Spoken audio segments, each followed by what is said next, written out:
Hi friend, आपका फिर से एक बार एस क्लास में स्वागत। मैं प्रिंसिपल सर। मैं आप लोगों से एक अनुरोध करना चाहता हूं कि आप सब वीडियो तो देख रहे हैं लेकिन लाइक नहीं कर रहे हैं। अगर आप सबको वीडियो मेरा पसंद आ रहा है तो उसको लाइक करिए और सब्सक्राइब करिए और शेयर करें, जिससे मेरा भी हौसला बढ़े। ठीक, अब आइए हम सब जानते हैं कि भाई हम सब पढ़ रहे हैं drawing.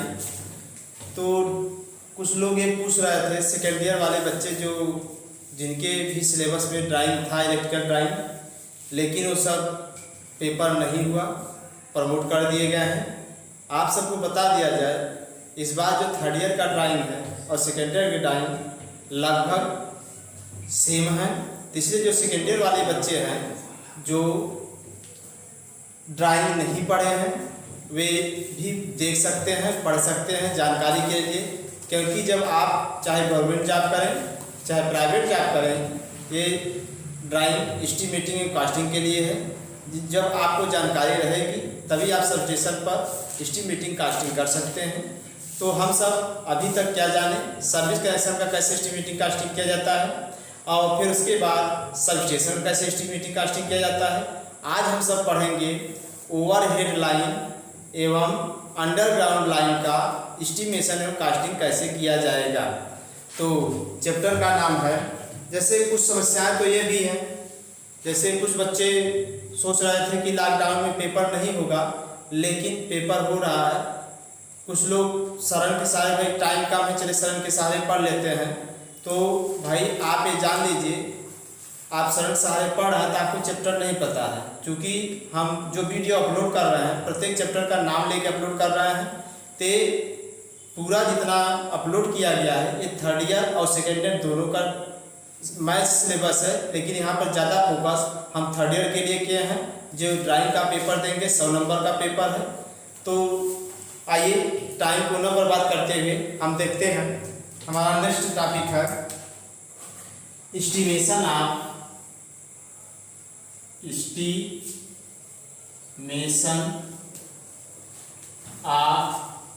Overhead line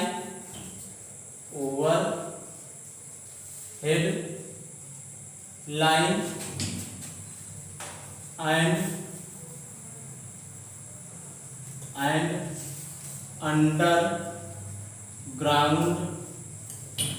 underground line, जिसे हम हिंदी में कहेंगे सिरोपरि लाइन व भूमिगत लाइन।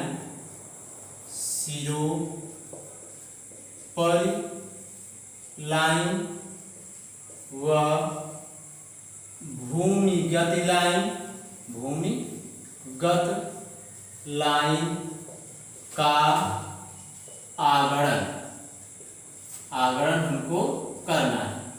अब इस चैप्टर का ये आपको मतलब समझाते हैं। देखिए, मान लीजिए आप किसी सब स्टेशन पर जेई के पद पे नियुक्त हैं। अब आपको 1 किलोमीटर, 2 किलोमीटर या 500 मीटर या 300 मीटर इससे ज़्यादा लाइन बिछानी है। तो लाइन गांव में पहुंचानी है, पावर हाउस से लाइन गांव पहुंचाना है, शहर में पहुंचाना है, कस्बे में पहुंचाना है। तो कितना पोल लगेगा, कितना कंडक्टर लगेगा, कितना इंसुलेटर लगेगा, तो इसका हमको एस्टिमेट करना पड़ता है और उसकी लागत भी निकाल के विभाग को दिया जाता है। तब विभाग उस हिसाब से हमको सामग्री और जो भी मटेरियल है वो उपलब्ध कराता है। जब तक हम इसकी लागत का काउंटिंग करके नहीं देंगे तब तक हमें मटेरियल उपलब्ध नहीं होगा। तो यहीं पे दिक्कत होती है। अगर आप सब पढ़े रहेंगे थर्ड ईयर की टाइम में तो जेई पोस्ट पे होंगे तो आपको एस्टिमेटिंग कास्टिंग करने में कोई प्रॉब्लम नहीं होगा। तो आइए, तो यहाँ पर चूँकि आपका 11 kV और 415 वोल्ट के लिए ही एस्टिमेटिंग कास्टिंग करना है जो सिलेबस में है। अब 11 kV की लाइन यहाँ पे जो है उसे हम कहेंगे एसटी लाइन, और जो 415 वोल्ट की लाइन है उसे हम कहेंगे एलटी लाइन। तो एसटी और एलटी लाइन में कौन कौन सा पोल यूज़ किया जाता है, कौन कौन सा इंसुलेटर यूज़ किया जाता है, तो सबसे पहले हम उसे जानेंगे। और एक और बात आपको बता दें, जैसे कुछ लोग ये कहेंगे कि वीडियो सर जी 3 पार्ट 4 पार्ट में हो जा रहा है, हम आपको बता दें अगर आप चाहते हैं कि डायरेक्ट न्यूमेरिकल पे आ जाए तो जितने लोग न्यूमेरिकल चाहते हैं डायरेक्ट न्यूमेरिकल अगर चले जाएंगे तो आपको मटेरियल रटना पड़ जाएगा। हम ये चाहते हैं आपको कोई मटेरियल रटना ना पड़े, इसलिए पहले मैं इसमें बताऊंगा कौन कौन सा मटेरियल लगता है, सबको दिखाऊंगा। अगर आपको पता चल जाएगा तब आप क्या काम करेंगे, आराम से एस्टिमेटिंग कास्टिंग कर सकते हैं। तो हमने बताया कि इसमें 2 प्रकार की लाइन है, एक एलटी लाइन और एक एसटी लाइन।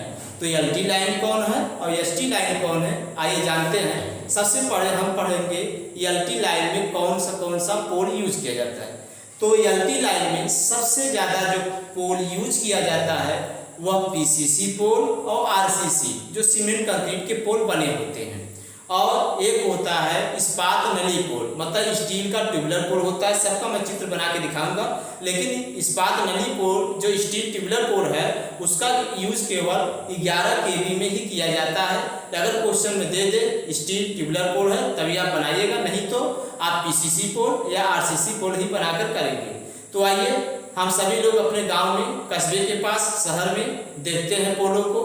तो पोलों पे कौन कौन सी बहुत सारी सामग्री लगी होती है, अभी किसी सामग्री का नाम नहीं पता है, और कैसे फिटिंग किया जाता है, कैसे हम वायर निकालते हैं, टर्मिनल पोल क्या होता है, मध्य पोल क्या होता है, और कब वायर त्रिकोणीय रूप में जाएगा, कब वायर क्षैतिज में जाएगा या ऊर्ध्वाधर जाएगा, आइए देखते हैं। तो पहले हम पढ़ेंगे एलटी पोल के बारे में।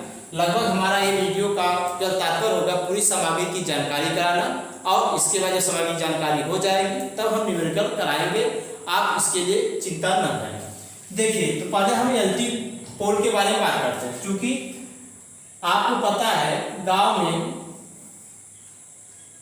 जो घर के पास, कस्बे के पास ट्रांसफार्मर होता है, ठीक, ट्रांसफार्मर या 11 kV को चेंज करता है 400 वोल्टेज, लिखिए चाहे लिख लीजिए 0.0 kV में चेंज करता है 400 वोल्टेज में। इधर 400 जो वोल्टेज है वह 3 फेज 4 वायर आता है, R phase, Y phase, B phase और न्यूट्रल का अर्थिंग। और इधर 3 फेज वायर आता है, ये है 11 kV का। और ये कहाँ से आया है भाई, पावर हाउस से आया है। कहाँ से आया है, पावर हाउस से आया है। तो भाई ये पावर हाउस है, पावर हाउस 11,000। तीसरा पहले एसटी लाइन, इधर कहेंगे एलटी लाइन। अब एलटी लाइन में कौन सा पोल यूज होगा, उसमें क्या क्या इक्विपमेंट होते हैं, आइए देखते हैं। तो सबसे पहले हम बात करेंगे कि टर्मिनल पोल क्या होता है। जैसे मान लीजिए यहाँ पे एक ट्रांसफार्मर है, क्या है, ट्रांसफार्मर। अब यहीं पे एक पोल हम लगाएंगे, मान लेना। अब एलटी लाइन हमने बताया पीसीसी पोल व आरसीसी पोल का यूज किया जाता है। पीसीसी पोल, आरसीसी पोल ऐसे दिखा दिए। अब मान लीजिए इसको हम क्या करेंगे, ले जाएंगे धरातल में। तो धरातल में एक गाड़ा जाता है, इसकी गहराई 1.5 से 2 मीटर तक होती है। इसकी जो गहराई होती है या 1.5 से 2 मीटर तक जमीन के अंदर जाता है।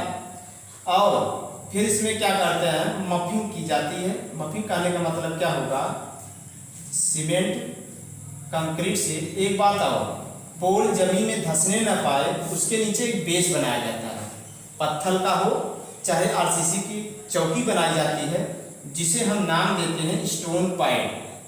मतलब पत्थर का स्टोन एक पैड होता है, जैसे चौकोर दिख रहा है, जैसे पोल नीचे जमीन में धंसने ना पाए। अब ये स्टोन पैड हो गया। अब क्या करेंगे, जमीन के अंदर यहाँ पे सीमेंट बालू कंक्रीट से इसको जाम किया जाएगा। सीमेंट कंक्रीट बालू से इसको क्या किया जाएगा, जाम कर दिया जाएगा। तो हमारा पोल ऊर्ध्वाधर खड़ा हो, ठीक। अब यहाँ बात यह है कि हम पढ़ रहे हैं एलटी लाइन। तो एलटी लाइन में पहले हम बता रहे हैं कि इसमें क्या क्या इक्विपमेंट होगा। अब चूंकि जब भी लाइन चलेगी इसका एक प्रथम सिरा होगा, एक प्रारंभिक स्तर होगा, और एक जहाँ खत्म होगा वो अंतिम स्थान होगा। तो प्रारंभ वाला जो पोल होगा और जो अंतिम वाला पोल होगा उसे हम कहेंगे टर्मिनल पोल। क्या नाम दिया जाएगा, टर्मिनल पोल। तो आइए देखते हैं तो पहले हम बात करें प्रारंभ पोल की। जैसे प्रारंभ पोल होगा वैसे अंतिम पोल होगा। तो इसमें प्रारंभ पोल में हम क्या करते हैं, यहाँ पे डी क्लैंप लगाया जाएगा। अब डी क्लैंप कैसा होता है आइए देख लेते हैं। और एलटी लाइन में इंसुलेटर साइकिल सदैव प्रयोग किया जाएगा, आपको याद है। एलटी लाइन में सदैव साइकिल ही इंसुलेटर प्रयोग किया जाएगा, आप सदैव याद रखे रहिए।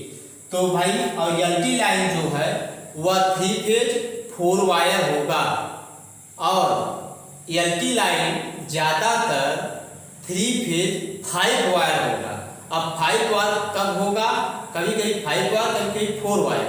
अब 4 वायर कहाँ होगा और 5 वायर कहाँ होगा, हम दोनों आपको बताएंगे। तो देखिए, तो यहाँ पे डी क्लैंप इस प्रकार से दिखता है, ऐसे रहता है। ये डी क्लैंप इस मॉडल का रहता है ऐसे।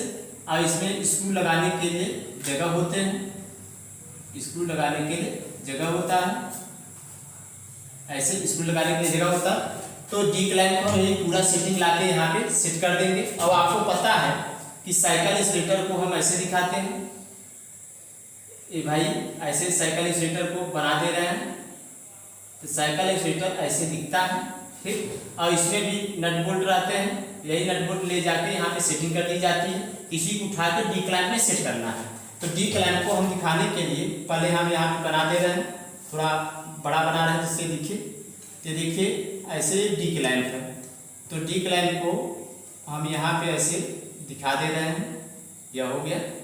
तो डी क्लैंप को पोल में सेट करना है। इसमें आरसीसी पीसी पोल में होल होता है।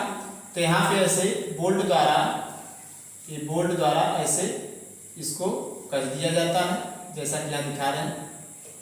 तो बोल्ट द्वारा ऐसे कस दिया जाएगा। तो ये हो गया डी क्लैंप। और डी क्लैंप में ही हमको साइकिल इंसुलेटर सेट करना है। तो डी क्लैंप में ही हम साइकिल इंसुलेटर को ऐसे सेट कर देंगे। अब ये हो गया। और यहाँ पर आपको बताया जा रहा है कि स्क्रू द्वारा ये कसे रहेंगे, स्क्रू द्वारा कसे हैं, ऐसे यहाँ पे दिखा दीजिए ये स्क्रू, ठीक, समझने के लिए। यह हो गया डी क्लैंप सेटिंग में। तो डी क्लैंप पे साइकिल इंसुलेटर रखा है। अब ऐसे ही दूसरा होगा।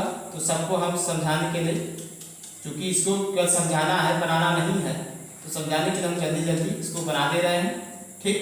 तो यहाँ पे देखिए यह हो गया हमारा भाई इस नट बोल्ट हो गया। इसको ऐसे कर देंगे। तो मान लीजिए आर फेज के लिए हो गया, ये वाई फेज के लिए हो गया। अब यहाँ पे क्या रहेगा, साइकिल इंसुलेटर। तो साइकिल इंसुलेटर दिखा दीजिए।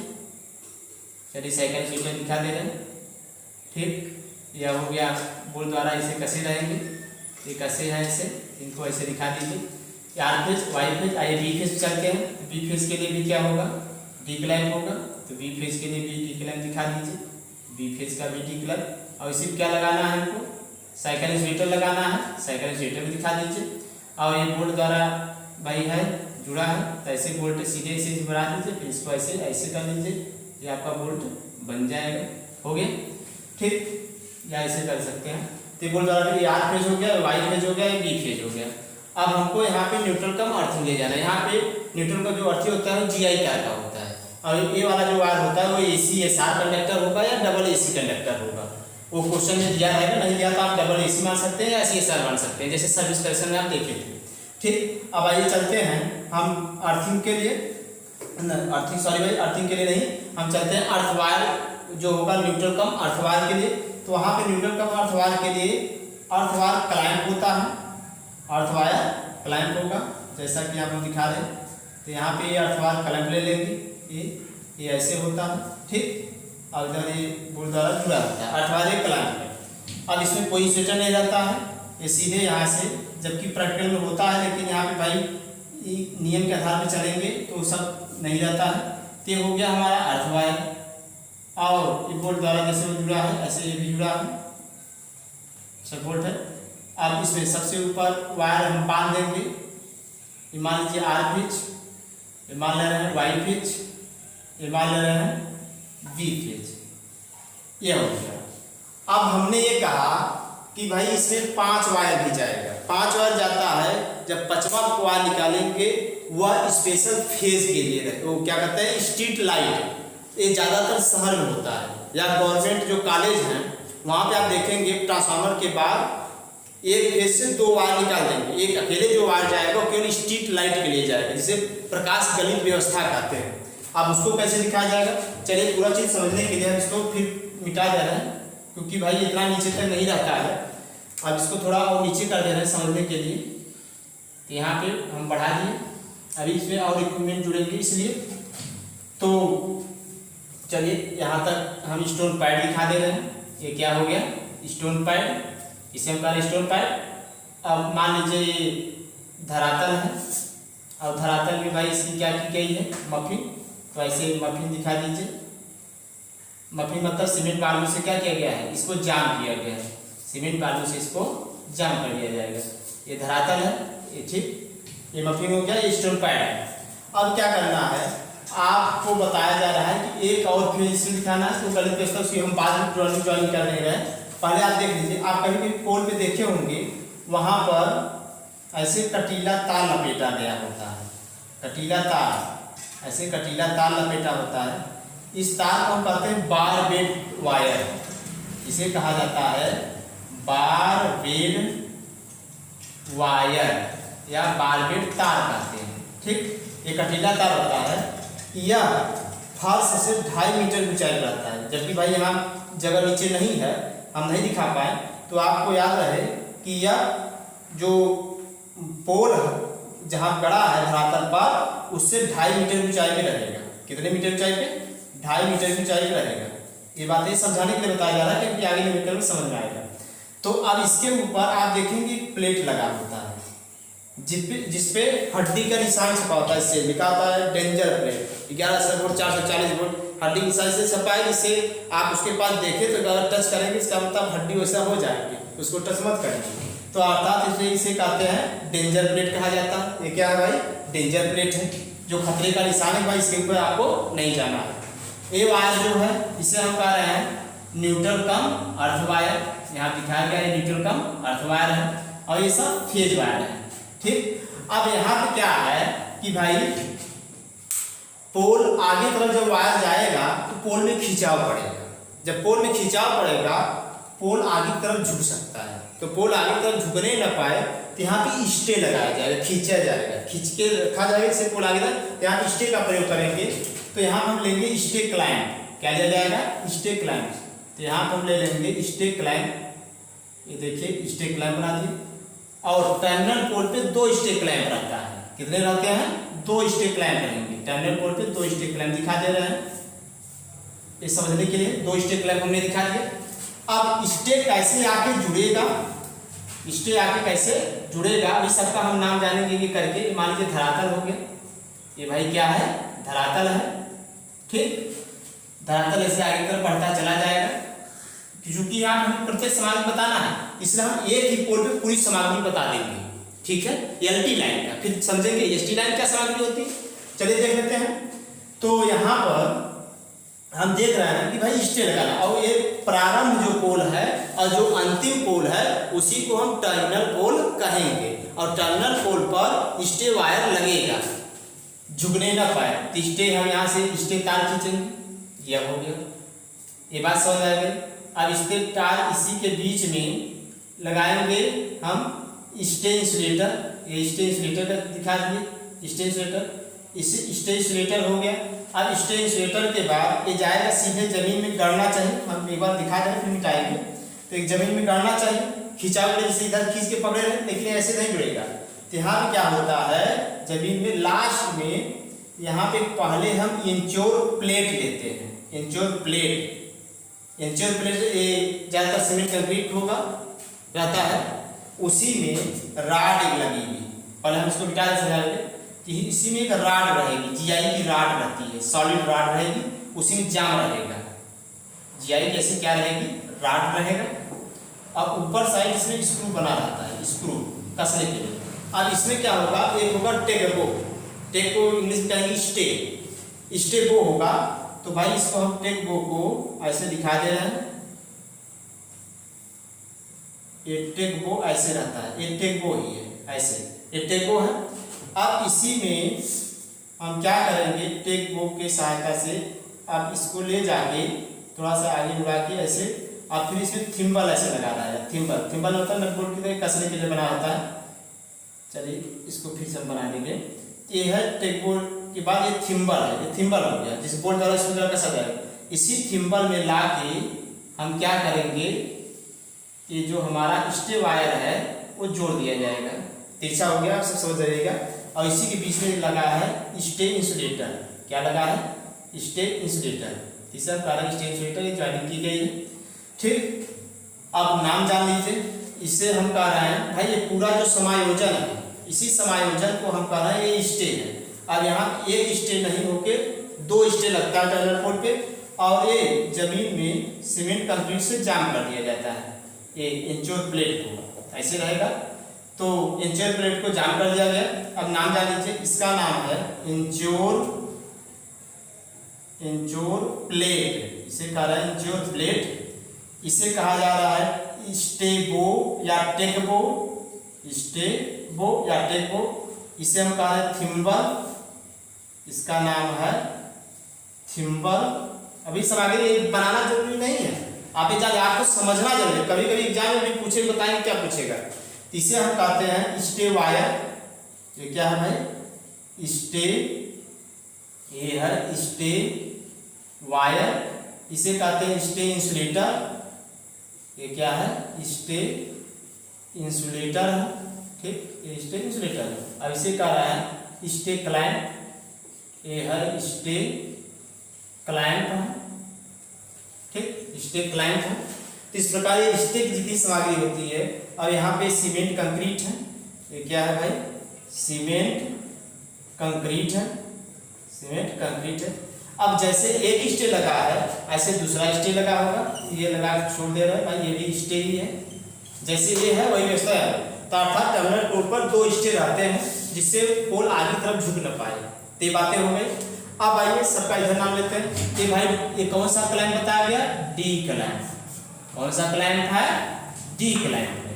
अब इसे कौन सा इंसुलेटर कह रहे हैं? कौन सा इंसुलेटर कह रहे हैं? Cycle insulator. क्या नाम है भाई? Cycle insulator. चलिए इंसुलेटर। फिर यहाँ पर ये साइकिल इंसुलेटर के नट बोल्ट है। और यहाँ कौन सा पोल लिए हैं? पीसीसी पोल कहो, चाहे ले लो आरसीसी पोल। चलिए पीसीसी पोल है। ये क्या है? पीसीसी पोल है। ठीक, तो यहाँ पे इसका नाम ये जो ए है इसे कहेंगे अर्थ वायर क्लैंप, क्योंकि ये अर्थ वायर के लिए गया है। इसे कहेंगे अर्थ क्लैंप कह लीजिए, अर्थ वायर क्लैंप, अर्थ क्लैंप का नाम दीजिए। चलिए नहीं सही है, अर्थ वायर क्लैंप है। अर्थ वायर क्लैंप, ये क्या है? Earth wire clamp. और इसे क्या कहा जा रहा है? Danger plate. इसे हम कह रहे हैं डेंजर प्लेट कह रहे हैं। ठीक, और ये क्या है? बताया गया बारबेड वायर है। और ये फर्श से कितनी ऊंचाई पर रहेगा? 2.5 मीटर की ऊंचाई पर। एक बात और आपको बता दें, ये बारबेड वायर पोल के चारों तरफ लपेटा रहेगा। हमने कहा ऊंचाई है इसकी 2.5 मीटर। और कितना दूर में फैला रहता है? 90 सेंटीमीटर में। ये 90 सेंटीमीटर में लपेटा जाएगा, मतलब 36 इंच, मतलब 3 फुट में नियम के अनुसार। 90 सेंटीमीटर मतलब 36 इंच, 36 इंच मतलब 3 फीट। 3 फीट तक एक कटीला तार ऐसे लपेटा रहेगा, ऐसे लपेटा रहेगा, जिससे कोई व्यक्ति ऊपर चढ़ने ना पाए, जो इसके पास जानकारी नहीं है। ये प्रोटेक्शन के लिए लगाया गया है। तो 90 सेंटीमीटर होता है। अब इसके बाद जो पोल लेते हैं, ये पोल का पूरा जो डाया है जिसे कहते हैं परिमाप। ये जो पोल का परिमाप है, ये जो पोल का परिमाप है, एक तरह से वृत्ताकार ही मान के चलते हैं, चाहे जितने पोल हो। तो भाई वृत्ताकार है तो उसका परिमाप क्या है? 2 पाई है। जैसे वृत्त है, परिमाप उसका परिध, वृत्त मतलब परिमाप मतलब उसकी परिध कितनी होती है? 2 पाई है। और इसका जो त्रिज्या लेते हैं वो 15 सेंटीमीटर होता है। कितना होता है? 15 सेंटीमीटर त्रिज्या लेते हैं। तो भाई आपको पता है, इसको 2 पाई आर को अलग कर दें, मतलब पोल का व्यास दिखा रहे हैं। चलिए इधर लिख रहे हैं पोल का, आपको फिर मिटाना भी है। चलो इसको हम मिटा के वहां दिखा दे रहे हैं, जिससे आप जाने दीजिए। कृपया आप इसका स्क्रीनशॉट ले लीजिए, उसके बाद हम बताते हैं। 2 सेकंड के लिए। चलिए हो गया। अब देखो हमको क्या बताना है कि पोल का परिमाप का फॉर्मूला क्या होगा। तो भाई पोल जो है वृत्ताकार ही लेके माना जाएगा। तो यहाँ पे पोल का परिमाप देखना है। क्या देखना है? परिमाप। तो परिमाप वृत्त की तरह है, तो मतलब 2πr। अब इसको हम या लिख सकते हैं 2r इंटू पाई, या तो लिख सकते हो पाई को अलग कर दो और 2 इंटू आर को एक साथ लिखो। तो त्रिज्या का 2 गुना व्यास होता है, तो हम इसको लिख सकते हैं पाई डी। क्या लिख सकते हैं? पाई डी। ठीक। अब देखो त्रिज्या कितना, हमने कहा कि त्रिज्या इसका लेते हैं 15 सेंटीमीटर, मीटर में बदल देंगे तो हो जाएगा 0.15 मीटर हो जाएगा। ठीक। अब देखो पाई का मान कितना होता है? 3.14। और व्यास त्रिज्या का क्या होगा?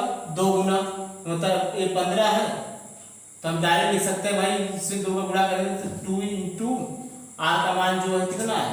0.51 है। ठीक, यह हो जाएगा। इस प्रकार हम गुणा करके लिख सकते हैं। चलिए अभी जब न्यूमेरिकल आएगा तब हमें बताया जाएगा, अभी इसकी यहाँ पे कोई आवश्यकता नहीं है। यहाँ पे इसका डाया 15 सेंटीमीटर होता है भाई, त्रिज्या नहीं होती है, डाया 15 सेंटीमीटर होता है। अभी आगे आएगा इसकी आवश्यकता है क्योंकि आगे मुझे भी बताना पड़ेगा, इससे मैंने मिटा दिया। और देखो तो यहाँ हमने देखा ये क्या है भाई? Stone pile. इसे कह रहा है स्टोन पाइल। हो गया। फिर किसका हमने चित्र बनाया? एलटी पोल का कौन सा डायग्राम है? टर्मिनल पोल है। तो आप सदैव याद कर लिए कि एलटी पोल के टर्मिनल पोल पर सदैव डी क्लाइंट के द्वारा साइकिल इंसुलेटर जुड़ा रहेगा, उसी से सप्लाई आगे की तरफ बढ़ती चली जाएगी।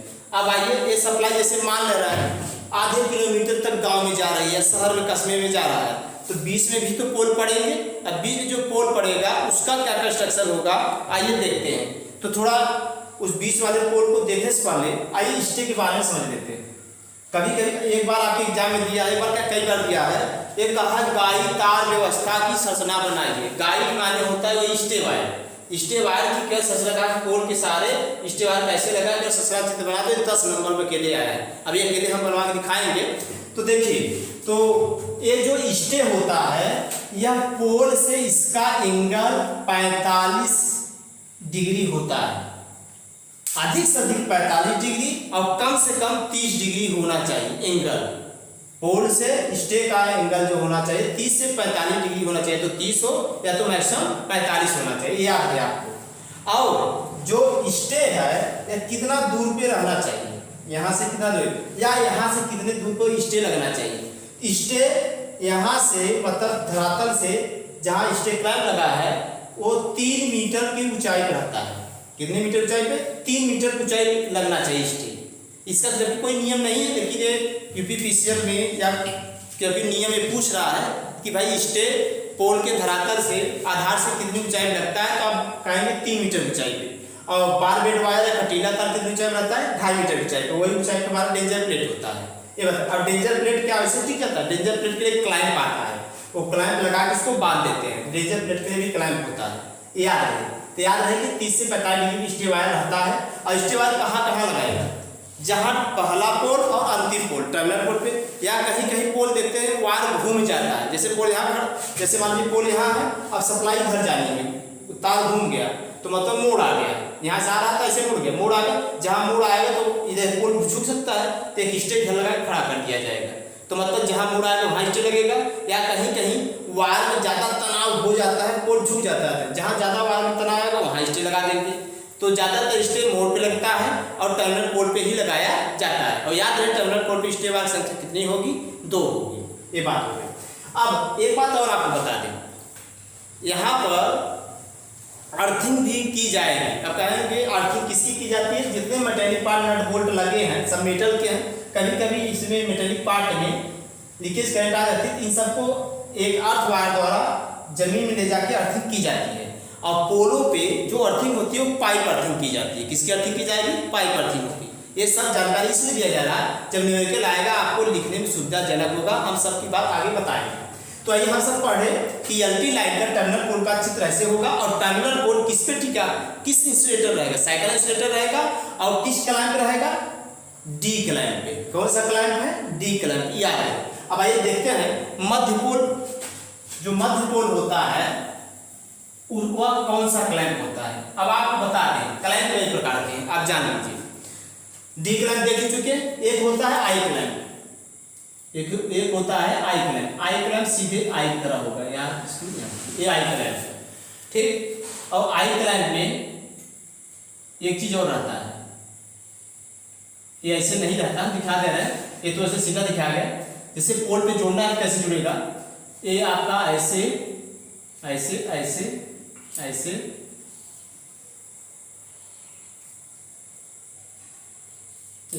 फिर यहाँ पे ऐसे ऐसे ऐसे, यहाँ थोड़ा हुक की तरह बना होता है।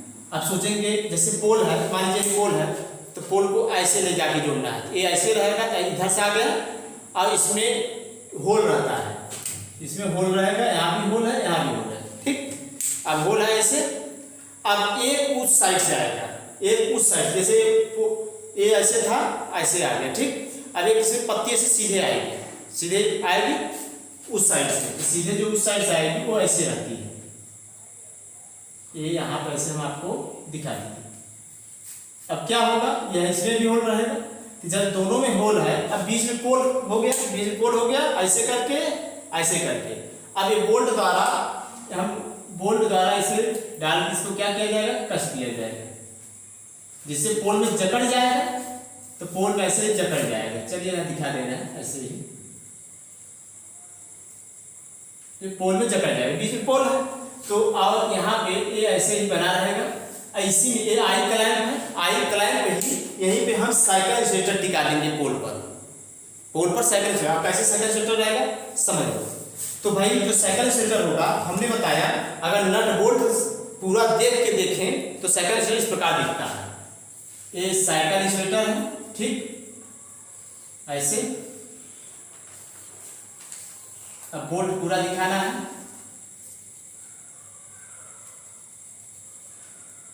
ऐसे ऐसे ऐसे, ठीक। अब यहाँ पे ये थोड़ा ऊंचाई तक रहता है, ये है। अब इसमें क्या होगी, चूड़ी कटी होती है, अब इसी को उठाएंगे, ले जाके इसी तरह देंगे। देखिए हम दिखा रहे हैं, अब ये इसको हम इसी दिखा दे रहे हैं, या ऐसे आएगा, उसी के अंदर जगह हो रहा है, ये बोल्ट जो है ऐसे आके यहाँ कस दिया जाएगा। तो आई क्लैंप पे साइकिल इंसुलेटर ऐसे रखा होता है। तो आपको बता दें कि भाई ऊपर नहीं दिख रहा है, रुकिए इसको सही करते हैं, बंद करिए। आइए देखते हैं। तो यही साइकिल इंसुलेटर ले जाके यहाँ सेट कर दिया जाएगा। अभी पोल पे हम दिखाते हैं, तो चलिए पोल पे दिखाते हैं। आप अगर साइकिल इंसुलेटर इसके साथ लेना चाहते हैं तो ले सकते हैं, 2 सेकंड का टाइम है, ठीक है। आइए देखते हैं कि जो मिडिल पोल है, अब आप जान लीजिए मिडिल पोल पर साइकिल इंसुलेटर आई क्लैंप पर स्थित होगा, याद रहे। अब आइए देखा जाए तो साइकिल इंसुलेटर आई क्लैंप होगा, मिडिल पोल का चित्र हम यहाँ बनाने जा रहे हैं। तो चलिए पोल को हम थोड़ा यहाँ ऊपर साइड दिखा दे रहे हैं, और ये पीसीसी पोल यही दे रहा है, तो पीसीसी पोल है, ऐसे सीधे ले जाइए, जमीन में गाड़ा जाएगा, 1.5 से 2 मीटर गहराई तक रहेगा, और यहाँ पे क्या रहेगा, स्टोन पैड रहेगा, जिससे पोल धंसने न पाए। अब इसकी क्या की जाएगी, मफिन। तो भाई ये मफिन दिखा दिया गया, ये मफिन है और ये धरातल है, ठीक। अब आपको बताया गया कि सबसे नीचे 2.5 मीटर ऊंचाई पे क्या रहेगा, कटीला वायर। अब कटीला वायर क्या है भाई, जिसे हम कह रहे हैं बार बेड तार। क्या नाम दिया जाए, बार बेड तार है, बार बेड तार है, ठीक। अब इसके ऊपर क्या रहेगा, यही ऐसे ही आपको याद रहना चाहिए, डेंजर प्लेट रहेगा। क्या रहेगा भाई, डेंजर प्लेट, डेंजर प्लेट रहेगा। अब आपको क्या करना है, इसके ऊपर सबसे नीचे याद रहे एलटी लाइन में सबसे नीचे न्यूट्रल का अर्थ वायर, फिर जितने फेज है उनको दिखाया जाएगा। तो फिर उसके सबसे नीचे क्या है, न्यूट्रल का अर्थ वायर। भाई आपको पता है कि ये अर्थवायर क्लाइंब पर रहेगा, अर्थवायर क्लाइंब का हमने बताया, ऐसे आप बना दीजिए, कोई दिक्कत नहीं। और यहाँ पे बोल्ट द्वारा कसा रहता है, यह बोल्ट द्वारा है तो ऐसे दिखा दीजिए, कोई दिक्कत नहीं, हो गया। अब इसके बाद यहाँ से जाएगा क्या, अर्थवायर, इसमें कोई इंसुलेटर नहीं रहता है जिसे न्यूट्रल का अर्थवायर कह रहे हैं। फिर हम क्या करेंगे, phase wire, B phase, Y phase, R phase दिखाएंगे। ये सब यहाँ पे टर्मिनल पोल पर डी क्लैंप पे रहेगा। हमने कहा मध्य वाले पोल पर आई क्लैंप लगाएंगे, तो आई क्लैंप हम दिखा दे रहे हैं। तो देखिए आई क्लैंप को ऐसे सीधा बनाएंगे यहाँ पे, अगर बोल्ट द्वारा कसा है। अब इसी पे इंसुलेटर को बना दीजिए, इसी पर इंसुलेटर को बना दीजिए यह ऐसे। और यहाँ से अब ये चूंकि आई क्लैंप पे बोल्ट द्वारा कसा रहेगा, तो बोल्ट द्वारा कसा रहेगा, यह हो गया एक आई क्लैंप, ये हो गया बी फेज के लिए। अब वाई फेज के लिए तो दूसरा आई क्लैंप, चलिए आई क्लैंप दिखा दीजिए। तो यहाँ पे ये क्या है, साइकिल इंसुलेटर, तो यहाँ पे हम साइकिल इंसुलेटर दिखा दे रहे हैं ऐसे। अब यह भी यहाँ पे रहेगा, बोल्ट द्वारा कसा रहेगा, जुड़ा रहेगा, बोल्ट द्वारा जुड़ा दिखा दीजिए, यह हो गया। यह हो गया वाई फेज के लिए। अब आइए बी फेज के लिए चलते हैं। बी फेज के लिए क्या है, आई क्लैंप है, तो आई क्लैंप दिखा दीजिए बी फेज के लिए। तो बी फेज के लिए आई क्लैंप है, तो भाई यहाँ पे भी हम साइकिल इंसुलेटर पे ही कंडक्टर को लगाएंगे, तो यह हो गया। चलिए ऐसे इसको थोड़ा बड़ा बना दे रहे हैं समझने के लिए, ठीक, यह है। फिर बोल्ट द्वारा क्या रहेगा, ऐसे कस दिया जाएगा, तो यहाँ बोल्ट द्वारा ऐसे कसा रहेगा। ये हो गया बी फेज के लिए, वाई फेज के लिए, आर फेज के लिए, हो गया। तो मध्य पोल पर हम देख रहे हैं कि साइकिल इंसुलेटर किस पे रखा जाएगा, आई क्लैंप पे रखा जाएगा। आई क्लैंप कंस्ट्रक्शन ऐसा होता है, लेकिन दिखाएंगे हम ऐसे। तो चलिए देखते हैं। तो ये हो गया हमारा आर फेज, यह हो गया वाई फेज, यह क्या हो गया बी फेज, ये न्यूट्रल का अर्थ है। तो अब बीच में जो पोल होता है, अगर मोड़ पे नहीं है, मतलब तिरछा नहीं है, लाइन तिरछी नहीं जा रही है, तो आप स्टे वायर लगाने की कोई आवश्यकता नहीं है। तो मध्य पोल पर याद रहे सदैव आई क्लैंप पे ही साइकिल इंसुलेटर होगा, जबकि टर्मिनल पोल पर साइकिल इंसुलेटर डी क्लैंप पर स्थित होगा। तो भाई हम इसे कह रहे हैं आई क्लैंप, इसका नाम क्या है आई क्लैंप, तो ये हो गया आई क्लैंप, ठीक। और ये क्या है भाई, साइकिल इंसुलेटर, इसे हम कह रहे हैं cycle insulator, cycle insulator, insulator, ठीक। ये तो फेज वायर, और ये क्या है न्यूट्रल का अर्थ वायर, ये गिंजर प्लेट, ये बारबेट तार, और ये क्या है मफिंग की गई सीमेंट टाइप जो जाम किया जाता है, उसे हम कहते हैं मफिंग करना कहते हैं। ये क्या है भाई, मफिंग किया गया है। और ये कौन सा पोल है, पीसीसी पोल है, पीसीसी पोल या आरसीसी पोल कुछ भी ले सकते हैं। आपको बताया जाता है एलटी लाइन में पीसीसी पोल और आरसीसी पोल का ही यूज किया जाता है। ये क्या है सबसे नीचे स्टोन पॉइंट, स्टोन पॉइंट पर ही यह रहता है। स्टोन पॉइंट जो लगाया जाता है, आपको बताया गया स्टोन पॉइंट इसमें क्या है, चबूतरा बनाया है जिससे पोल नीचे धंसने न पाए। जैसे बिल्डिंग बनाते हैं भाई, हम नींव भरते हैं या बेस बनाते हैं, उसी प्रकार यहाँ पे पोल के नीचे बना होता है जिससे धंसता नहीं है। तो ये हो गया मध्य पोल। ये था कौन सा पोल, टर्मिनल पोल, इसे हमने नाम दिया क्या भाई, ये है टर्मिनल पोल, टर्मिनल पोल। और ये क्या है मध्य पोल या मिडिल पोल, ये मध्य पोल है या मिडिल पोल है। ऐसे ही लास्ट में बन जाएगा, ये लास्ट में क्या बन जाएगा, जैसे ये टर्मिनल पोल बना ऐसे लास्ट टर्मिनल पोल जाएगा।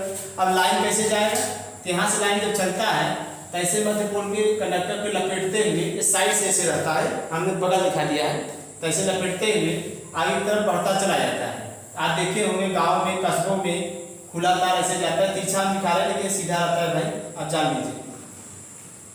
तो ऐसे इसी से ये जुड़ता हुआ आगे चला जाता है, ठीक। अब ध्यान से समझो कि ये वायर इसमें से टच रहता है, इसको एल्युमिनियम का तार होता है जिसे हम टेप कहते हैं, एल्युमिनियम का तार होता है। यहाँ बंधक तार होता है 2.5 मीटर, एक इंसुलेटर में 2.5 मीटर हम बंधक तार लेंगे, उसी से इसके चारों तरफ इस साइड लपेट देंगे, जिससे स्वेटर को छोड़ के ये कंडक्टर बाहर न आए, बंधक तार द्वारा बांध दिया जाता है।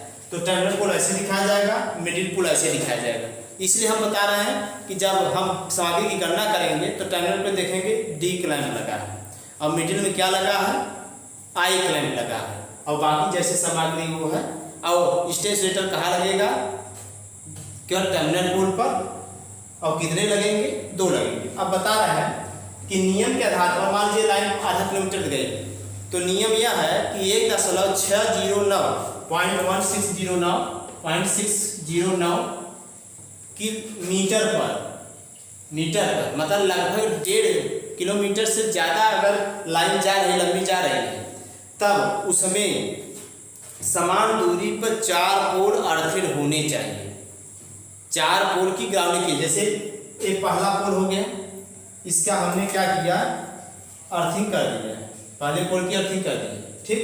तो पहले बार फिर दूसरा आएगा, तीसरा आएगा, चौथा आएगा, फिर चौथे पोल की फिर अर्थिंग कर देंगे, फिर 5वां, 6वां, 7वां, फिर 8वें पोल की अर्थिंग कर देंगे। तो ऐसे 1.6 किलोमीटर कितने पोल अर्थिंग होने चाहिए, 4 पोल की अर्थिंग होनी चाहिए। ये इसलिए बताया जा रहा है क्योंकि आगे जब हम न्यूमेरिकल सॉल्व करेंगे तो इसकी आवश्यकता पड़ती है। और अर्थिंग क्योंकि अब कहेंगे सर जी ये सीमेंट कंक्रीट का पोल है, उसमें कहाँ से करंट उतरेगी, लेकिन आपको बता दें ये वाला जो पार्ट है ये तो आयरन का है, यहाँ पे पक्षी बैठती है और पक्षी बैठेगी तो कंडक्टर से टच करेगा, तो वहाँ से करंट चूँकि ग्राउंड में है तो अर्थ फॉल्ट हो सकता है।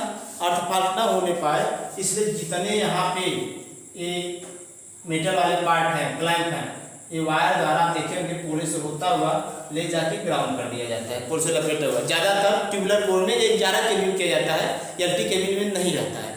ये जो अर्थिंग होती है केवल 11 केवी होती है, एलटी नहीं होती है। लेकिन नियम यह है कि प्रत्येक चौथा पोल की ग्राउंडिंग की जानी चाहिए प्रैक्टिकल, जबकि ऐसे हम सब नहीं देखे होंगे।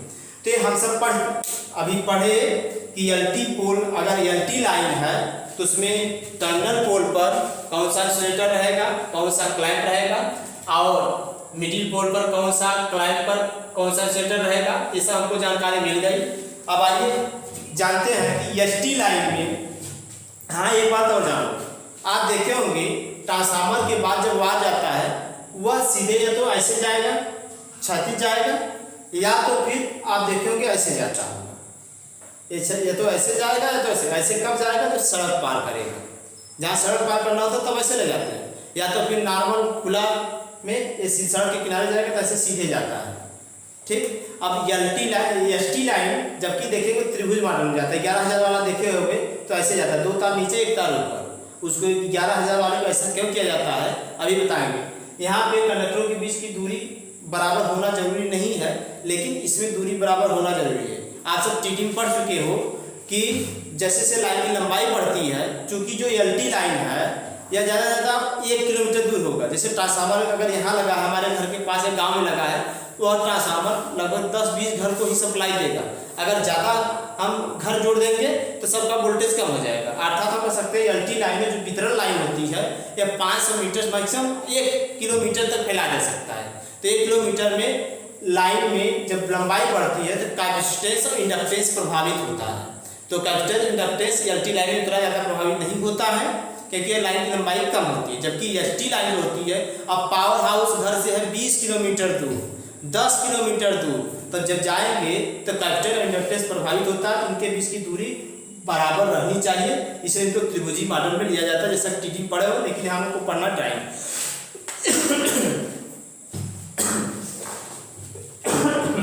आइए देखते हैं कि भाई एसटी लाइन में कौन कौन सा उपकरण लगेगा और कौन कौन सा पोल यूज करते हैं। एसटी लाइन हम आरसीसी पोल या ट्यूबुलर पोल का यूज करते हैं। अब उसमें टर्मिनल पोल क्या होता है, कैसे उसमें टर्मिनल पोल बनाया जाएगा, कौन सी सामग्री लगेगी, और फिर मिडिल वाले पोल पे कौन सी सामग्री लगेगी, उसको कैसे जानेंगे।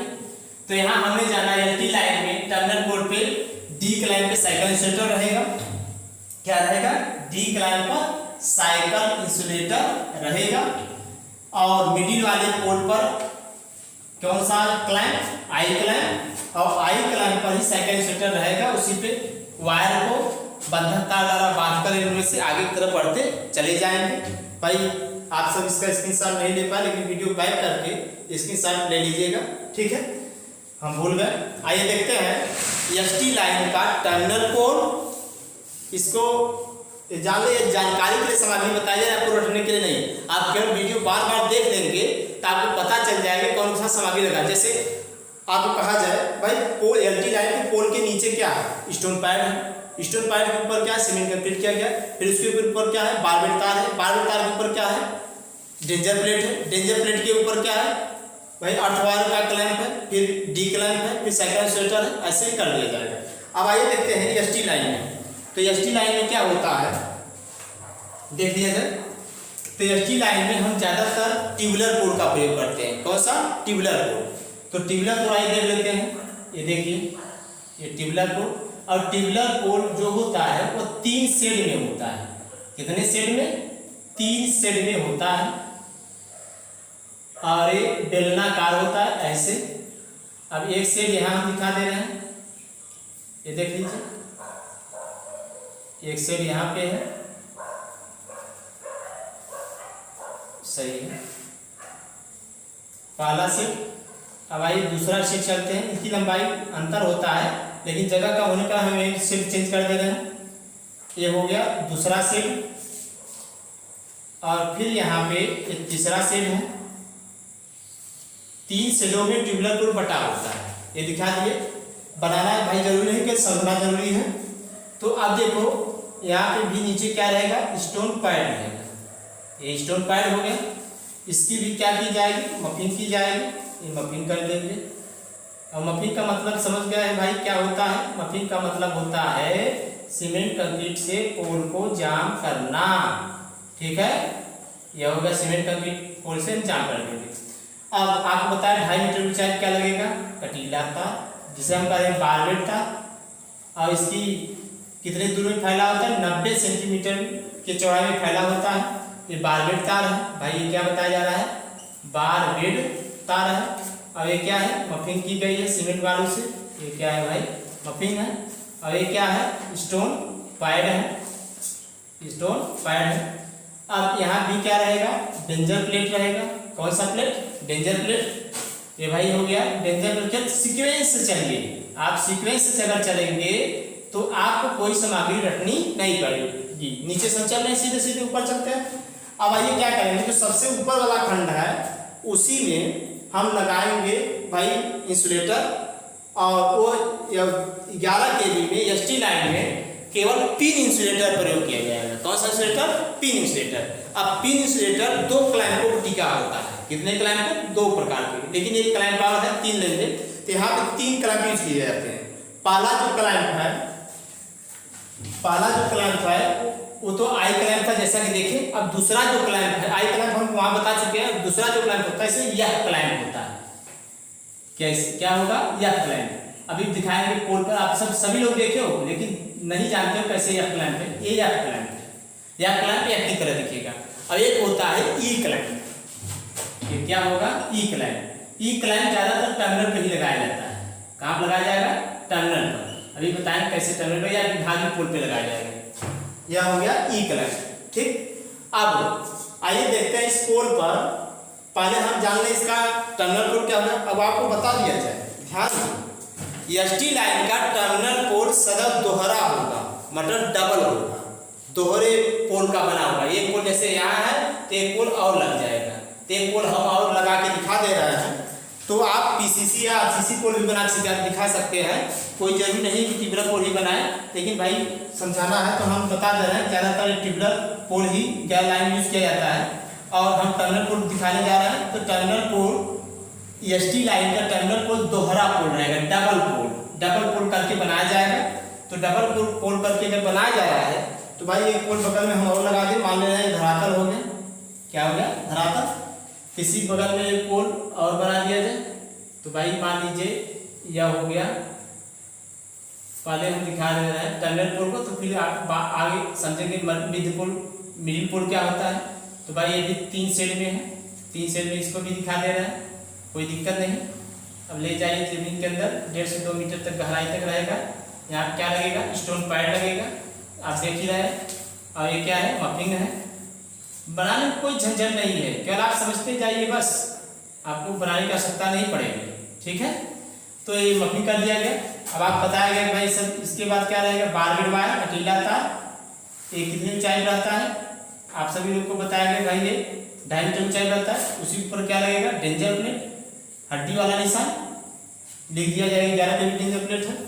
अब ऐसे दोहरा पोल, अब ये पोल अलग ना होने पाए, ये पोल अलग ना होने पाए, तो आपको बता दें यहाँ ब्रेसिंग लगती है। अब ब्रेसिंग क्या होता है मैं बता रहा है, यहाँ पहले चैनल ले लेंगे, माइन स्टील का चैनल रहेगा, क्लैंप वाला से जुड़ा रहेगा।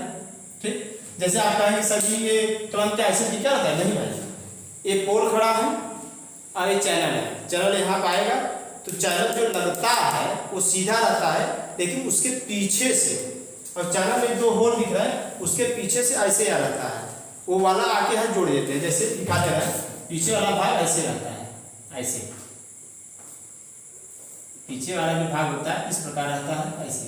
आप बताइए, इसमें भी बोला, अब ये वाला भाग, ये वाला भाग ऐसे पीछे से आके ऐसे जुड़ जाएगा, ये वाला सीधा है, तो सीधा है भाई, दोनों में स्क्रू है, यहाँ कर दिया जाएगा, यहाँ कर दिया जाएगा, यही लगा के यहाँ कर देंगे, पोल पे टिक जाएगा। ठीक है, तीसरे हम कहते हैं एमएस चैनल है, एक एमएस चैनल और ले लो, ये दिखा दे रहा है, ये एमएस चैनल है। अब एक ऐसे देखेंगे चैनल ऐसे लगा रहेगा क्रॉस में, आप जहाँ जहाँ ये पोल देखोगे फिर ऐसे क्रॉस में लगा रहेगा, ऐसे इसी से जुड़ा रहेगा, ये भी यहीं पे ऐसे जुड़ा रहेगा। कभी कभी ये बीच में चैनल नहीं लगाते, चलिए इसको बीच में नहीं लगाते, डायरेक्ट केवल ब्रेसिंग ही करती है, केवल डायरेक्ट क्या रहेगी, ब्रेसिंग, डायरेक्ट ब्रेसिंग ही जोड़ देते हैं। वो भी लगा सकते हैं ज़्यादा मजबूती के लिए, नहीं तो ऐसे ज़्यादातर देखोगे क्रॉस टाइप का ऐसे लगा होता है, तो ये जो क्रॉस टाइप का लगा है इसका नाम है ब्रेसिंग, इसे हम कहते हैं ब्रेसिंग कहते हैं। ये क्या है भाई, ब्रेसिंग है। इसकी लंबाई 3 मीटर मतलब 9 से 10 फीट तक होती है, यहाँ से तिरक जाता है, 9 से 10 फीट होता है, इसे हम कहते हैं ब्रेसिंग। ब्रेसिंग का मतलब यह है कैंची टाइप का बना है, जिससे पोल न तो इधर झुक पाए न तो इधर झुक पाए, मतलब पोल अलग ना होने पाए। ये बातें हो गई। हमको बनाना है टर्मिनल पोल, तो टर्मिनल पोल देखिए कैसे बनता है, तो ऊपर एक 2.2 मीटर की लंबाई का एक चैनल लगा देंगे, इसको यहाँ पे कस दिया जाएगा, यह हो गया चैनल लग गया। अब इसी पे लाइन इनकमिंग होके आएगी, या मान लीजिए इस बाहर से कहीं लाइन आ रही है, इनकमिंग होकर हमको कनेक्शन लेना है, अब यही कनेक्शन लेना है, फिर आगे की तरफ ऐसे बढ़ाना है। तो चलिए मान लीजिए इधर से लाइन आ रही है, यही लाइन यहाँ से होके आगे जाएगी, तो कैसे जाएगी आइए देखते हैं। तो आपको दिखाया गया, तो भाई यहाँ पे डिस्क इंसुलेटर रहेगा या तनाव इंसुलेटर, तो भाई तनाव इंसुलेटर बना दीजिए। मान लीजिए लाइन 8 पे जा गई, तो यहाँ पे क्या कर रहे हैं, ऐसे तनाव इंसुलेटर बना दीजिए। ये वाई फेज लाइन आ रही है, ऐसे हम बना दे रहे हैं तनाव इंसुलेटर। ये आपका आ गया बी फेज। और एलटी लाइन में, सॉरी एसटी लाइन में आपको पता है 3 फेज होता है और 3 वायर होता है, यह है। अब लाइन यहाँ से आ रही है, अब इसी लाइन को आगे लेके जाना है जम्फर लगा के, तो जम्फर लगा के जब आगे लेके जाएंगे, फिर कैसे आगे लेके जाएंगे, यहीं से इसके पीछे एक ऐसे तनाव इंसुलेटर और लग जाएगा, क्योंकि यहीं से आगे बढ़ेगा, तो ऐसे लगा के आगे जाएगा। तो ऐसे चलिए यहीं से हम दिखा भी दे रहे हैं, उसके बगल से दिखाइए, चाहे जहाँ दिखाइए, यह आगे ले जाएंगे, क्योंकि इसमें हमको जम्पर भी बताना है, जम्पर क्या होता है वो भी देख लेंगे। अब देखिए इधर से line R phase Y phase आ रही है, फिर आगे की तरफ भेजना है, R phase Y phase B phase भेजना है। ठीक, आप कैसे भेजेंगे, तो यहाँ से, अब यहाँ से कोई जोड़ नहीं है, तो भाई आगे लाइन नहीं जा सकती है, तब क्या करेंगे, यहाँ जम्पर का प्रयोग करेंगे।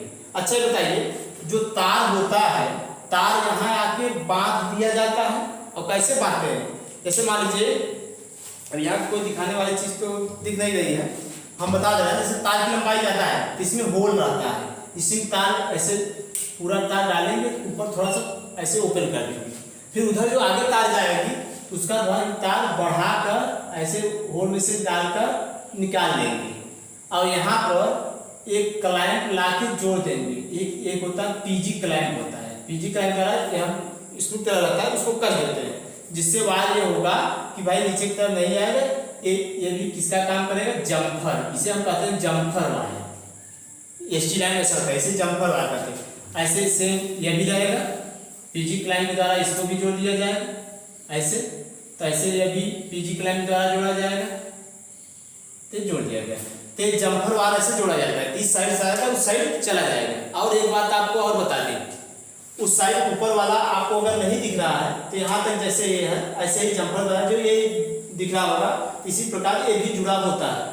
और एक बात और बता दें, कभी क्या हर समय के लिए ऐसा होता है, जो टर्मिनल पोल होता है, ध्यान समझिए, जो ये टर्मिनल पोल हम बता रहे हैं, टर्मिनल पोल पर अगर ये पीजी क्लाइंट नहीं लगा है, अगर पीजी क्लाइंट नहीं लगा है तब जम्फर कैसे जाता है आपको बता रहे हैं। टर्मिनल पोल पर अगर पीजी क्लाइंट नहीं लगा है तब जम्फर कैसे ले जाएंगे वो आपको दिखाना चाहते हैं, आइए देखते हैं। तब यहाँ पर हम लगाएंगे पिन इंसुलेटर। कौन सा इंसुलेटर? Pin insulator. ऐसे पिन इंसुलेटर लगा देंगे, ये ऊपर तरफ होता है, इसमें गैप रहता है जरा, तो यहाँ भी हम क्या करेंगे, पिन इंसुलेटर लगा देंगे। ये ऐसे पिन इंसुलेटर, एक यहाँ भी लगा देंगे पिन इंसुलेटर। अब यहाँ हाँ अब बता रहे हैं यहीं पे ई क्लाइंट यूज किया जाता है। अब ये जो यहाँ इंसुलेटर यूज होगा दिखा दे रहे हैं, जो टर्मिनल पोल होता है जहाँ पिन इंसुलेटर प्रयोग किया जाता है, यहीं ई क्लाइंट लगाएंगे ऐसे, ई वाला, ये वाला पार्ट ऐसे रहता है, बोल्ट द्वारा यहाँ कसा रहता है, और ये दोनों खाली रहते हैं। अब इसी में पिन इंसुलेटर को सेट किया जाता है। पिन इंसुलेटर राड की तरह होता है, जैसा हम दिखा रहे हैं यहाँ पे, ऐसे पिन इंसुलेटर रहेगा, ऐसे पिन इंसुलेटर रहता है, ऐसे राड रहती है, ये राड रहती है, शुरू रहता है, ऊपर ये ऐसे रहता है, गड्ढा टाइप का रहता है, यही गड्ढा टाइप रहेगा, तो पिन इंसुलेटर राड है, राड को यहाँ पे ऐसे जाम कर दिया जाएगा, और इसको ऊपर की तरफ हम दिखा दे रहे हैं, कोई सीट में दिखा रहे हैं, कोई दिक्कत है। अब तब क्या होगा, पिन इंसुलेटर पहले कनेक्टर पिन इंसुलेटर जाएगा, बंधेगा, अब फिर यहाँ से होकर तब यहाँ जोड़ा जाएगा। इस प्रकार एक पिन इंसुलेटर जाता है, ज़्यादातर यही यूज किया जा रहा है। तो यहाँ पे ई क्लैंप लगाएंगे, ई क्लैंप लगाएंगे ऐसे, ये हो गया ई क्लैंप। ई क्लैंप पर ही हमको किसको टिकाना है, कौन सा इंसुलेटर है भाई, आपको पता है कि जो इंसुलेटर है ये यूज किया जा रहा है पिन इंसुलेटर। यहाँ जब जाएगा यहाँ पिन इंसुलेटर से तो फिर ऐसे करके तब जोड़ दिया जाएगा। तो ऐसे यहाँ भी ई क्लैंप रहेगा, चलो ई की तरह दिखा दे रहा है, इसी पे हम पिन इंसुलेटर को टिका दे रहे हैं, यह है ये पिन इंसुलेटर, अर्थात यहाँ से अब आ जाएगा पिन इंसुलेटर पे, पिन इंसुलेटर से होकर तब। तो जहाँ पीजी क्लैंप नहीं होगा, ज़्यादातर पीजी क्लैंप आपका 11 kV से ऊपर यूज करते हैं, 33 kV में, 66 kV में जहाँ जम्परिंग की जाती है, यहाँ पे मैक्सिमम जम्परिंग में टर्मिनल पोल पर पिन इंसुलेटर का प्रयोग करके दिया जाएगा। अब आपको ये समझ आ गया होगा कि टर्मिनल पोल पर इसे तनाव इंसुलेटर कहते हैं, या तनाव इंसुलेटर रहेगा, पिन इंसुलेटर भी रहेगा। अब पिन इंसुलेटर किस पे टिका रहेगा, ई क्लैंप पर। किस पे रहेगा, ई क्लैंप पर, 3 ई क्लैंप रहेंगे, ठीक। इसके बाद एक इनकमिंग वाला रहेगा और एक क्या रहेगा, आउटगोइंग वाला रहेगा, इधर से दिया जाएगा उधर से दिया जाएगा। ऐसे ये जो हमारा चित्र बना है टर्मिनल वाला, टर्मिनल भले बता रहे हैं, ऐसा चित्र हमारा विभागीय पोल दिखता है। अब विभागीय पोल क्या है, जैसे लाइन पावर हाउस से चल रही है, आगे की तरफ बढ़ रही है, तो विभागीय पोल मतलब 1 किलोमीटर जो लाइन चली जाती है तो दोहरा पोल लगा के वहां से टर्मिनेट करने के लिए आगे फिर कनेक्शन जैसे बाहर जा सके तो विभागीय पोल लगा देते हैं दोहरा, फिर आगे लाइन जाएगी किलोमीटर फिर विभागीय पोल लगा देंगे। तो ये टर्मिनल पोल हमने दिखाया कैसे होगा, या विभागीय पोल पे कैसे होगा। अब आपको बता दें, इसमें 2 स्टेज इसमें रहेगा और 2 स्टेज इसमें रहेगा ज्यादातर, लेकिन जब टर्मिनल पोल रहेगा तो एक स्टेज इधर, अगर यह विभागीय पोल हो जाएगा तब 2 स्टेज लगाएंगे। कितने स्टेज, 2 स्टेज। कैसे लगेगा देखो, जैसे मान लो ये इस टाइप का पोल है, ठीक, एक स्टेज मान लीजिए ये ऐसे है, लाइन ऐसे आगे की तरफ जा रही है, मान लीजिए इधर लाइन जा रही है, एक स्टेज यहाँ लगा कर देंगे, एक स्टेज यहाँ लगा कर देंगे, 2 स्टेज। लाइन का तना होगा, पोल मिलने नहीं पाएगा। जब विभागीय पोल होगा तो विभागीय पोल क्या होता है, लाइन इधर से आई फिर इधर से चली गई, तो लाइन जो इधर से आई है इधर एक खींच रहा है लाइन इसको, और जो इधर जाए इसको इधर खींच रहा है, दोनों तरफ खींचा है। एक स्टे यहाँ लगा देंगे, एक स्टे यहाँ लगा देंगे, फिर एक स्टे यहाँ लगा देंगे, फिर एक स्टे यहाँ लगा देंगे, लाइन तो इधर जाने पाएगी ना तो इधर जाने पाएगी। आएगा समझ। तो इस प्रकार हमने देखा टर्मिनल पोल पे या विभागीय पोल पर क्या क्या उपकरण लगते हैं, ये आपको दिखा दिया गया। टर्मिनल पोल वाला ऐसा रहता है, विभागीय पोल वाला इसे हम ब्रेसिंग कर रहे हैं। अब आइए इसका देखते हैं कि जो मिडिल पोल होता है, मिडिल पोल पर पिन इंसुलेटर कैसे जुड़ा होगा। तो मिडिल पोल वाला आइए देख लिया जाए। तो भाई इसको आप स्क्रीनशॉट लेना चाहते हैं स्क्रीनशॉट ले सकते हैं, लेकिन हम मिटाएंगे नहीं, आगे की तरफ देख रहे हैं। चलिए देखिए, तो आइए मिडिल पोल जानते हैं। तो भाई ये क्या बताया गया, ये मफिंग है। यहाँ पे आपको चित्र बनाना नहीं है, एग्जाम में जैसा कहेगा वैसा बनाना है। और ये क्या है, स्टोन पैड है, स्टोन पैड है। समझने के लिए बताया गया क्या क्या जिससे सामग्री गणना आप कर सके। तो चलिए आइए चलते हैं हम सब मिडिल पोल पर, एसटी लाइन के मिडिल पोल पर। तो एसटी लाइन के मिडिल पोल पर आइए देखते हैं।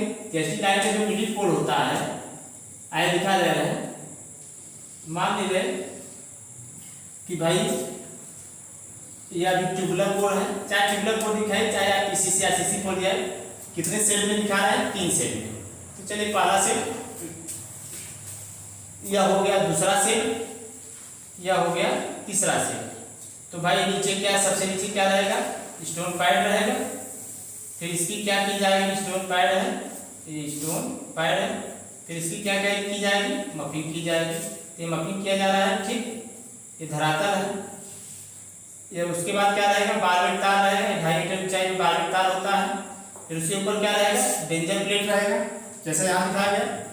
अब उसके बाद यहाँ पे 2 प्रकार का क्रॉस यूज करते हैं। तो क्रॉस आर्म 2 प्रकार, एक सीधा क्रॉस आर्म होता है, एक भी टाइप का होता है। सीधा क्रॉस आर्म ऐसा दिखता है, ये सीधा क्रॉस आर्म ऐसा रहेगा, ठीक। बीच में इसको उधर से ज्वाइनिंग करने के लिए, उधर ज्वाइनिंग करने के लिए पोल पे कैसे कनेक्ट किया जाएगा, ऐसे ऐसे ऐसे रहता है, दिखा दे रहे हैं। देखिए यह नट बोल्ट द्वारा ये क्या रहेगा, ऐसे जॉइंट रहेगा। ये आपका ऐसा जो रहेगा इसे कहा जाएगा सीधा क्रॉस आर्म, ठीक। अब एक होता है V type cross arm. V type cross arm ऐसे होता है, वी टाइप क्रॉस आर्म ऐसे होता है, आप पोल देखे होंगे, ऐसे रहेगा। अभी तो यहाँ बोल्ट स्क्रू द्वारा कैसे जुड़ेगा, जैसे एक क्लैंप है वैसे आके यहाँ पे जुड़ता है, पोल पे जाकर रहेगा। क्या मान लीजिए भी क्रॉस आर्म दिखा रहे हैं, तो भी क्रॉस आर्म चलिए दिखा दिया जाए।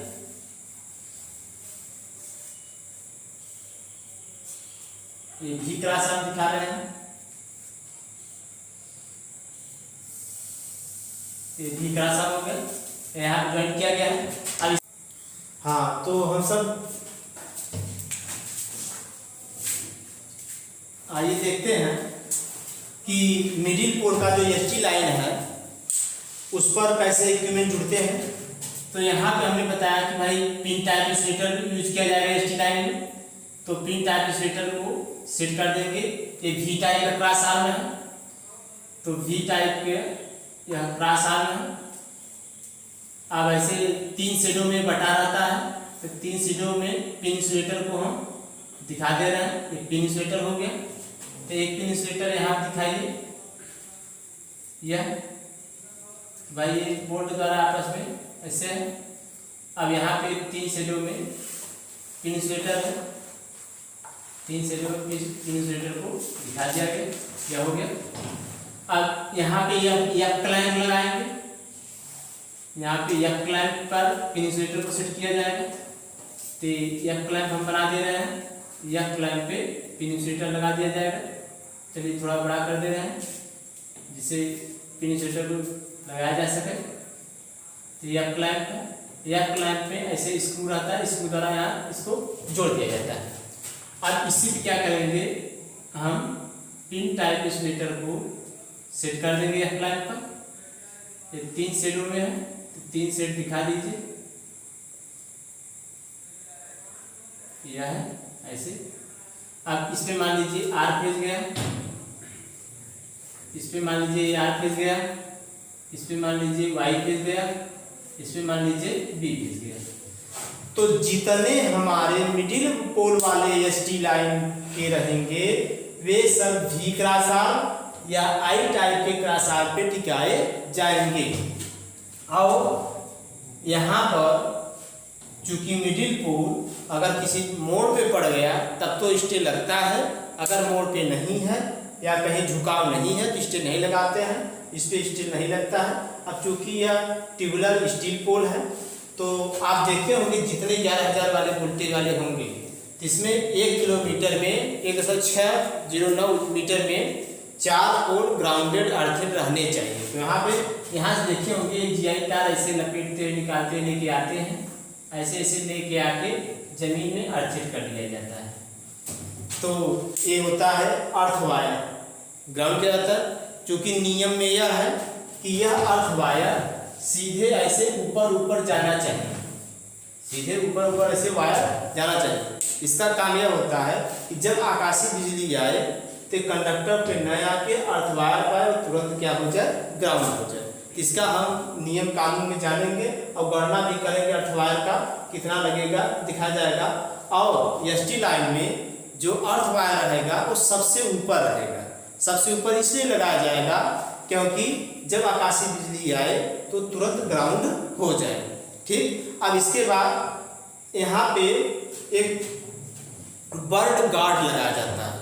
अब बर्ड गार्ड क्या होता है आपको बता दें, जैसे जब भी कोई पक्षी आके क्रॉसान पे बैठती है या इंसुलेटर पे बैठती है तो क्या होता है उसका पंख, मान लीजिए कंडक्टर पे बैठा तो उसका पंख टच कर गया क्रॉसान पे, तो क्रॉसान अर्थ से जुड़ा है तो ये अर्थपात होगा और पक्षी वहीं पे जल जाता है। तो उसको पक्षी को बचाने के लिए और अर्थपात को रोकने के लिए हम यहाँ पे बर्ड गार्ड लगाते हैं। पक्षियों की सुरक्षा के लिए बर्ड गार्ड क्या होता है, लकड़ी का गुटका होता है और लकड़ी गुटका कहाँ लगता है आपको दिखा दे रहे हैं। जैसे मान लीजिए अब इसका एसटी लाइन बिल्कुल जान चुके हैं, अगर इसके हिसाब लेना चाहते हैं ले सकते हैं। आप सभी का नाम हम बता दे रहे हैं। एक कैसा क्रॉस आर्म है, वी क्रॉस आर्म है, इसे कहेंगे वी क्रॉस आर्म। ठीक, और ये क्या है, डेंजर प्लेट है, ये है डेंजर प्लेट। ठीक, और ये क्या है, बार बेड वायर, बार बेड वायर। ठीक, और ये क्या है, मफिंग किया गया है, ये क्या है भाई, मफिंग। भाई बार बार मैं इसलिए लिख रहा हूँ आपको याद हो जाए, आपको क्या हो जाए, याद हो जाए। मतलब याद होने का मतलब नहीं है, सीक्वेंस इसलिए बता रहा है जिससे कोई सामग्री आपको रटनी नहीं पड़े। और ये क्या है, स्टोन पैड है। और जितने लोगों को भाई अगर ये समस्या होगी कि सर जी आप बार बार चित्र ही बता रहे हैं, भैया मेरा चित्र बताने का मेन पर्पज यह है कि आपको सामग्री रखनी नहीं पड़े। आप अगर आपको सामग्री पता है तो आप डायरेक्ट न्यूमेरिकल वाला वीडियो देखिएगा, मैं प्रत्येक पार्ट में वीडियो को अपलोड करूँगा। तो चलिए, ये क्या है, पिन इंसुलेटर है, ये क्या है, पिन इंसुलेटर, पिन इंसुलेटर। ठीक, और ये कौन सा क्लैंप है, यफ क्लैंप। अब याद कर लीजिए आप सब कि यफ क्लैंप एसटी लाइन में मिडिल पोल पर ही लगेगा, सदा मिडिल पोल पर लगेगा। जैसे कैलकुलेशन जब करेंगे तो यफ क्लैंप कहाँ है, मिडिल पोल पर है, याद आना चाहिए। तो आप इसका स्क्रीनशॉट लेना चाहते हो ले सकते हैं। ठीक, ओके। चलिए आइए जानते हैं कि बर्ड गार्ड क्या होता है। बर्ड गार्ड एक लकड़ी, मतलब लकड़ी गुटका होता है, वो हम इंसुलेटर लगाने से पहले इसी लकड़ी का गुटका क्रॉस आर्म के ऊपर ही ऐसे लगा देते हैं। तो ऐसे लगा दिया जाएगा और यहाँ पर यह हो गया, तब कंडक्टर लेके जाएंगे। यही इसी कहते हैं बर्ड गार्ड, बर्ड गार्ड कहा जाता है। अब क्या होगा, लकड़ी गुटका लगाने पर जब पक्षी कंडक्टर पे बैठेगा तो भाई इससे क्रॉस आर्म से इसकी ऊंचाई ज़्यादा है तो उसका पंख यहाँ तक नहीं आ पाएगा। भाई ज़्यादातर छोटी पक्षियों के लिए भाई पता है कि आप लोग का है कि मोर बैठ जाए तब सर जी, मोर के लिए नहीं है भाई, ये है आपका बर्ड के लिए, पक्षियों के लिए है। तो ये क्या होगा, यहाँ से पक्षी जब बैठेगा ऊंचाई बढ़ गई तो उसका यहाँ पे कोई अटैचमेंट नहीं होगा और फाल से बच जाएगा। लेकिन प्रैक्टिकली में नहीं लगाते हैं, लेकिन बर्ड गार्ड लगाना चाहिए। ठीक है, तो इस प्रकार ऐसे बर्ड गार्ड इसमें भी रहेगा, इस पर भी लगा रहता है बर्ड गार्ड पक्षियों की सुरक्षा के लिए, जिससे अर्धफाल होने ना पाए। तो इस प्रकार हम सब देख चुके कि भाई एसटी लाइन में टर्मिनल पोल पे क्या क्या सामग्री लगेगी और फिर मिडिल पोल पे क्या क्या सामग्री लगेगी। और टर्मिनल पोल एसटी लाइन का जब भी होगा वह डबल पोल का होगा, याद रहे, और दो दो इसमें क्या लगे, दो नहीं, अगर विभागीय कोण होगा तब तो दो दो लगेंगे स्टे वायर। अगर यह केवल टर्मिनल पोल है तो एक स्टे वायर क्यों लगेगा, मतलब एक इस पर और एक इस पर लगेगा, ये आपको पता हो गया। तो अब इसके बाद हम एसटी लाइन का न्यूमेरिकल कैसे सॉल्व किया जाएगा, तो उसके लिए नियम कानून पढ़ेंगे, ये हम पढ़ेंगे नेक्स्ट वीडियो में। तो इस चैनल को जितना हो सके उतना लाइक, सब्सक्राइब एंड शेयर करें। फिर मेरा अनुरोध है, आप वीडियो तो देख रहे हैं लेकिन लाइक नहीं कर रहे हैं, कृपया मेरे अनुरोध को स्वीकार करें और चैनल को लाइक करवाइए और सब्सक्राइब करें।